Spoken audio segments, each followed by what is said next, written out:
কিন্তু একটা প্রশ্ন থেকে যায় যে সরকারের মেয়াদটা কতখানি হবে এবং রাষ্ট্র মেরামতের কি কাজ ওনারা হাতে নেবেন, এটা না জানা পর্যন্ত আসলে আনসার করা কঠিন যে ওনাদের কাজটা কেমন হওয়া উচিত বা কি হওয়া উচিত।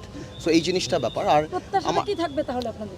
না, আমাদের তো প্রত্যাশা অনেক যে আমরা তো প্রত্যাশাটা কি থাকবে? না, আমরা তো চাই গণতন্ত্র পুনঃপ্রতিষ্ঠিত হবে, মানুষ ভোট দিতে পারবে, যে ভোটটাও 14 বছর দিতে পারে না।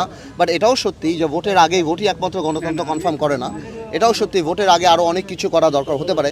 বাট সেই জিনিসটা কি করবে, কতখানি সময় করবে, সেই ব্যাপারে তো ইউনূস সাহেব এবং ওনার যে ক্যাবিনেট ওনারাই ঠিক করবেন। এটা তো আমরা বলতে পারছি না। প্রথম আসলে তাদের কি বিষয়ে হাত দেওয়া উচিত, প্রথম কোন কাজগুলো আসলে করা উচিত? আমি মনে করি তো গণতান্ত্রিক ক্ষেত্রে নির্বাচন কমিশনের ব্যাপারটাই তাদের হাত দেওয়া উচিত। নির্বাচন কমিশন পুনর্গঠন থেকে আরম্ভ করে সে ব্যাপারে কথা বলা উচিত।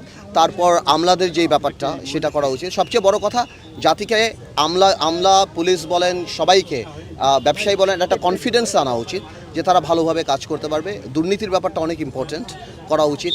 আর কিছু কিছু আইন আছে যদি ওনারা করতে চায়, যেমন আপনার অর্থনৈতিক রাষ্ট্রদ্রোহিতা পাশ করা উচিত, যার কারণে বাংলাদেশ থেকে লক্ষ লক্ষ কোটি টাকা পাচার হয়ে গিয়েছে।